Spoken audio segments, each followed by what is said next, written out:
Hey everyone, so this is the informative video for online class chapter 8 biodiversity conservation.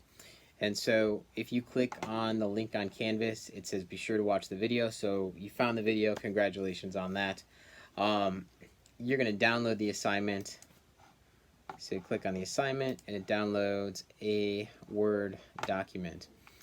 And so if you read through this, it looks a little confusing at first, and the reason being is that it's actually from the U.S. Fish and Wildlife Service. And so, excuse me, so in your homework, you wrote a species report on a threatened or endangered or keystone species or something that's critically important. So you wrote a species report, so you've got the background information. And so you're going to now create a habitat conservation plan for your species, and we're actually using the same process that the U.S. Fish and Wildlife Service uses. So the very first thing that it says is generate a species list. And so right after, so number one, generate a species list, and then it's got language says once the applicant has decided to initiate the development of an HCP, they must identify it. So that's number one there. So all that language after there is government language. So, and I left that there for anybody who's interested in something like this in the future. But really, for number one, the words in parentheses, choose the species or list the species you're proposing to protect. You're only choosing one, however, the survival of your species may depend on other species. Please list the reasons for proposing specific protections for other species. All right, so let's just say that, we are going to protect the Florida panther. So number one, our main species is the Florida panther, right? But what other species are important for the Florida panther, right? So what does it eat, right? Does it eat a variety of different things? And do those things also eat other things? And are there specific trees that it needs or specific habitat needs? Right, so what species do we also need to protect? Because we cannot protect the Florida panther and say, hey, Florida panther, you're protected, and stick it in the middle of a parking lot with nothing else, because it's not going to survive. So you need to know a little bit, right, about its ecological role and its food chain, right, and how it lives its life. So you've already got some of this information. So, you've written your species report. So now you've got your main species, and then the subspecies underneath that you also need to protect and why they're important. All right, number two, where it says habitat-based approach. So we're actually going to do, kind of two different approaches, right? We've got our species and our habitat. And again, habitat-based approach, and it says an alternative method, right? And then it goes into more government language. But underneath it, describe specific habitat to be protected and why its protection is relevant to the protection of your species, right? So now we're actually describing the specific habitat needs of our species, and we're saying why that specific type of habitat needs to be protected. So that's number two. Number three, define geographic boundaries, right? So now what we're going to do is you're going to find a real world location. So you're going to get a map, and you can take your map and use whatever program you want to draw a circle or a line or a square, and this is the area that you're proposing to protect. And the reason you're picking this area should tie into, right, the species list. So your species should live there, and it should coincide with the habitat that you described for number two. So we've defined our geographic boundaries. We've got a map and we've got a written description. So that's going to be number three. Number four says gather biological data, right? So here you could just put a shortened version of your entire species report. Just copy and paste it. You don't have to put the entire species report. We don't need that much data, right? But if you look at what goes into your species report, right? So the scientific name, right? Your physical description, geographic range, ecological role, where does it fit on the food chain, reproductive strategy, scientific classification, any other relevant information. So you're going to put that stuff there as well. And again, don't copy the entire thing. Just, bullet points really is fine, and like a bullet point and a sentence. That's it. It doesn't have to be as long as the entire species report. So that's your biological data. So like normally I would have you do all the biological data, but you wrote it in the species report, so you don't have to kind of redo all of that. All right, so number 5, where it says discuss proposed activities. So what other activities will be allowed in your protected area that may result in the accidental death of the species you're trying to protect, right? Hunting, off-road vehicles, hiking, camping, etc. So the best way I could say this is, we try and protect sea turtles during nesting season. And so when these sea turtles are protected during nesting season, right, we do our best to go out and we mark the nest and people can't walk on the nest and things like that. But do you think in the history of protecting sea turtles that somebody has accidentally stepped on a sea turtle nest and crushed and killed a bunch of nesting sea turtles? Absolutely, it happens.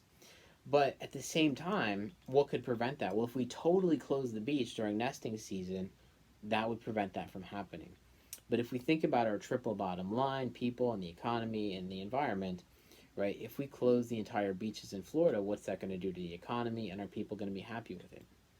They're not going to be. So you're in charge here. What other activities are you going to allow in your protected area? Can people go hiking, camping? That's up to you. You have to say why they're going to be allowed to do it and what they're going to be allowed to do. And, with the realization that if you're protecting a panther and somebody does off-road vehicling, somebody may run one over. And in the history of protecting panthers, that's happened. All right, so number 6 and also number 7, right? So 6 and 7, they don't have to occur inside of your habitat conservation plan. So 6 is your mitigation plan. So because we're allowing people to do these activities and somebody may or may not accidentally kill or injure one of these animals that you're trying to protect, right? What else are you going to do on the outside, right? Are you going to have education? Are you going to have captive breeding, right? Catch and release, I don't know, whatever. So, and there's definitely a section in the textbook that talks about like these other things and other things that can happen. So your mitigation program is basically extra steps that you're going to do that aren't necessarily occurring in nature or in your area that are also going to help your species out. Number 7, right? Well, the big thing that many of our species suffer from is habitat loss. That's the number one thing that our species are suffering from. And so number 7 is mitigating for habitat loss. So what else can you do to, preserve more habitat for your species or to actually grow your habitat conservation area in the future? And again, I would look at what's already being done in the world, right? So are they, trying to buy land? Are they trying to conserve land, right? What's actually happening for your species now and tie that in there, right? How can you get more land? All right, and then number 8, right? Now we've set all this stuff up and we can't just say, hey, animals, you're good to go. Good luck with everything. Number 8 is your monitoring plan. And so this is going to be developing a plan to make sure your species are thriving and your habitat conservation plan continues to be successful in the future. And then last, number 9, consider unforeseen circumstances. So what did you forget to think about, right? Did you think about sea level rise and climate change, right? So number 9 is really just asking you to take a step back, right, and think about the entire project, right? What other contingencies can you plan for? And so it's better to do this now than in the future when you think, oh my gosh, we never thought about, forest fires or earthquakes or anything like that. So what did you forget to think about and what kind of contingency plan? All right, so now, right, that's kind of the rundown of all these things. So how do we turn this assignment in? What all needs to be included? Right, so up at the top, you're going to have your name and you're going to have habitat conservation plan, and you've got the species that you did for your take-home lab. So whatever species of threatened, endangered, or ecological importance, right, front and center, I want the name of that species, and I'd also like a picture of that species, and this is all going to go on a single Word doc. So we've got right up at the top. Number 1 is your species list, right? So again, you've got your main species, you've got the species that you also want to protect, why you're going to protect them. Number 2, habitat-based approach. This is where you're going to describe in words the habitat that we want to conserve for your species.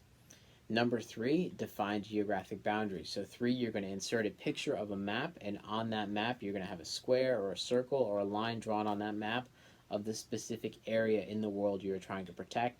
Also put a written description of that area and why you're choosing that area. And again, that should tie into the species for number 1 and the description of the area for number 2. Number 4, biological data. Right here, you could just cut and paste information from your species report.